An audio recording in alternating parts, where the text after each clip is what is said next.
Morning guys, আজি আকৌ এটা নতুন ব্লগ লৈছোঁ আপোনালোকৰ মাজলৈ। মই ওলাইছোঁ মন্দিৰলৈ, যিহেতু আজি মোৰ জন্মদিন।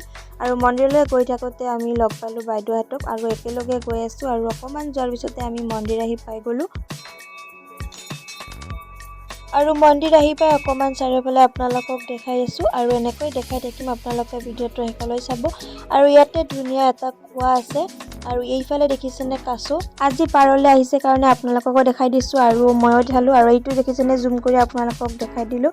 আৰু এনেকৈ কুঁৱাৰ পানী তুলি আমি ধুনীয়াকৈ ভৰি ধুলোঁ। তাৰপাছত বাহিৰত চেণ্ডেল খুলি আমি ভিতৰলৈ সোমাই গ'লোঁ। আৰু এইফালে দেখিছেনে, আজি বহুত ৰ'দ দিছে বাৰু। আৰু এনেকৈ মন্দিৰটো আপোনালোকে আন্ধাৰ দেখিছে নহয়নে, অকণমান তলত হয়। আৰু আমি ভিতৰলৈ গ'লোঁ, যাই প্ৰসাদ আগবঢ়ালোঁ, চাকি বন্তি জ্বলালোঁ। তাৰপাছত আহিছোঁ অকণমান ওপৰলৈ। ওপৰতো যিহেতু মন্দিৰ আছে, সেইকাৰণে অকণমান ওপৰত দৰ্শন কৰি আহোঁ বুলি আহিছোঁ। আৰু আপোনালোককো দেখাই থাকি আপোনালোকেও চাই যাবচোন। আৰু ইয়াতে শিৱ মন্দিৰটো ভালকৈ বনাই আছে, তাকে মিস্ত্ৰীবোৰে কৈছে ইয়াতে হেনো হাতী দেখিছে তেওঁলোকে। এইফালে 4টা হাতী আছে, আমি দেখিছোঁ বাৰু, কিন্তু মোবাইলত ভালদৰে নুঠিল। এইফালে এতিয়া আমি গৈ আছোঁ শিৱ মন্দিৰলৈ। আৰু শিৱ মন্দিৰত চাকি ধূপ জ্বলাই এইফালে আহিছোঁ অকণমান ভিডিঅ' কৰোঁ বুলি। আৰু ইয়াত ইমান ধুনীয়া বতাহ দি থাকে ন, একদম ঠাণ্ডা লাগি যায়। আৰু গোটেইবোৰে চাকি ধূপ জ্বলাই অকণমান ভিডিঅ' এটা কৰি থৈ দিলোঁ। আৰু এতিয়া গৈ আছোঁ গণেশ মন্দিৰত, গণেশ বাবাৰ দৰ্শন কৰিবলৈ। ইয়াত আমাৰ সকলোবোৰ মন্দিৰে আছে, সেইকাৰণে বহুত বেছি ভাল লাগে। আৰু এতিয়া গণেশ মন্দিৰলৈ সোমাই গ'লোঁ। আৰু আমি ধুনীয়াকৈ চাকি ধূপ জ্বলাই গণেশ বাবাৰ দৰ্শন কৰিলোঁ। এতিয়া আমি আহিছোঁ হনুমান মন্দিৰলৈ বুলি। আৰু এইফালে আপোনালোকক দেখাম, এইফালে হনুমান মন্দিৰ আছে। আৰু এইফালে ওপৰত হাতী আছে এতিয়াও। আৰু কি ক'ম আৰু হাতীৰ কথা, তাকে ইহঁতে কৈ আছে হাতীৰ কথা। এইফালে হাতী চোৱাত ব্যস্ত। এই ওপৰত মানে 4টা হাতী দেখিছোঁ আমি এতিয়া, যিহেতু ইয়াতে থাকে। মন্দিৰত যাব পাৰোঁ নে নাজানো, আৰু তাকে হাতী চাই আছে। আৰু এইফালে ধুনীয়া বতাহ দি আছে মন্দিৰটোত।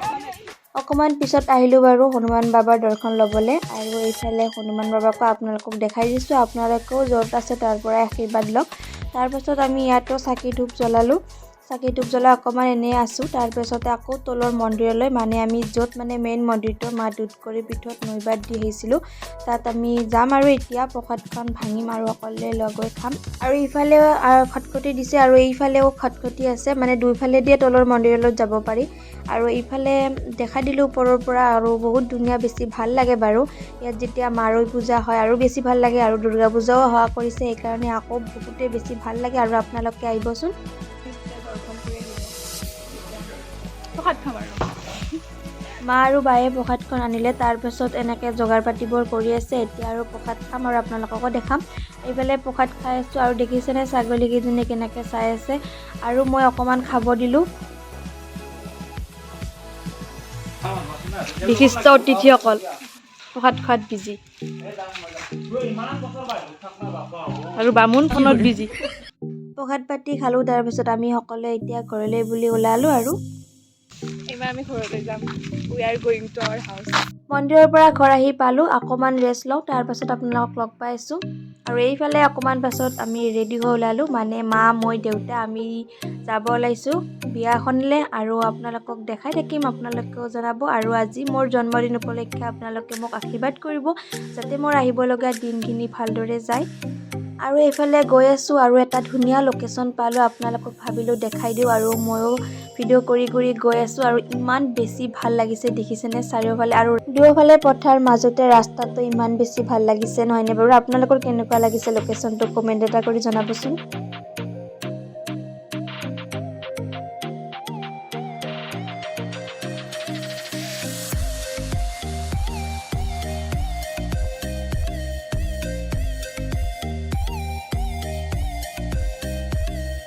আৰু এনেকৈ বিয়া ঘৰ আহি পাই গ'লোঁ।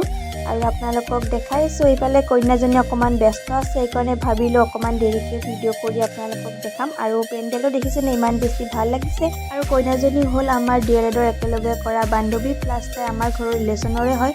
তো আমি আহিছোঁ। আৰু এইফালে বহি লৈ ধুনীয়াকৈ চাহ তাহ খাই লৈ অকণমান পিছত ভাতলৈ বুলি আহিলোঁ।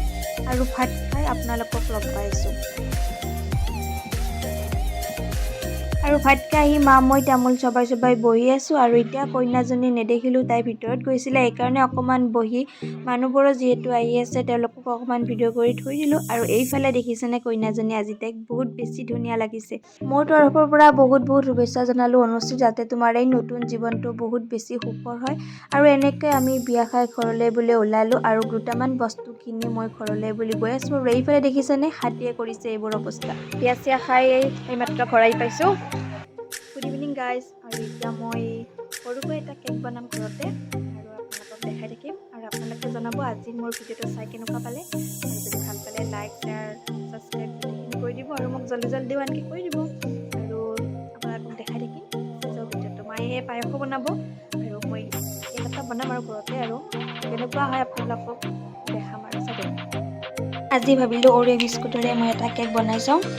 এই বিস্কুটখিনি ধুনীয়াকৈ উলিয়াই লৈছোঁ, মিক্সাৰ গ্ৰাইণ্ডাৰত মাৰি ল'ম। আৰু সকলোৱে জানে কেনেকৈ বনায় আৰু মই বেছি দেখাই নাথাকোঁ, আৰু যিখিনি পাৰোঁ দেখাই আছোঁ আৰু আপোনালোকক। ধুনীয়াকৈ মিক্সাৰ গ্ৰাইণ্ডাৰত বিস্কুটখিনি মাৰি লৈ মিহি কৰি ল'লোঁ আৰু ধুনীয়া মিহি হৈছে, আৰু মিহি হ'লে ভাল। আৰু এইফালে গাখীৰ দি অকণ অকণকৈ বেটাৰটো যোগাৰ কৰি আছোঁ। আৰু তাৰপাছত টিফিন এটা লৈ ধুনীয়াকৈ কাগজ এখন যোগাৰ পাতি কৰি ল'লোঁ। তাৰপাছত দেখিছেনে আমাৰ বেটাৰটো ৰেডি হৈছে। এনেকুৱা হ'লে আপোনালোকে গম পাব ৰেডি হোৱা বুলি। ইনো অকণমান দিলোঁ, তাৰপাছত এনেকৈ ধুনীয়াকৈ বহাই দিম আৰু আপোনালোকে ক'ব কেনেকুৱা হয় মোৰ কেকটো। আৰু তাৰপিছত আপোনালোকে দেখাই থাকিম। কেকটো বহাই দি প্ৰায় 45 মিনিটমান হ'ল। তাৰপিছত এনেকৈ চেক কৰিম, যদি এইডালত লাগি অহা নাই তেতিয়াহ'লে আমাৰ কেকটো ৰেডি হৈছে। আৰু হঠাতে দেখিলোঁ জেঠীমা আৰু নতুন বৌজনী আহিছে, লগতে আমাৰ কেকো ৰেডি হ'ল। আৰু ভাবিলোঁ সকলোৱে লগ হৈ একেলগে খাওঁ।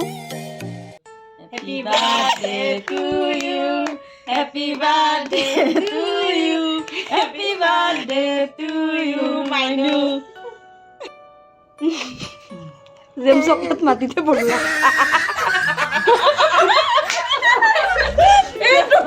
আৰু এনেকৈ মা দেউতা বৌ এনেকৈ সকলোৱে লগ হৈ কেক খালোঁ। আৰু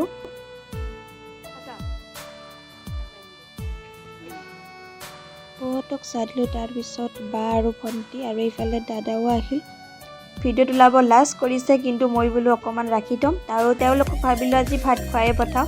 আৰু এইফালে দেউতাই আনিলে মাংস, আৰু সকলোৱে লগ হৈ আজি ৰাতিৰ সাঁজটো চিম্পুলকৈ খালোঁ। আৰু আপোনালোকে জনাবচোন কেকটো কেনেকুৱা পালে।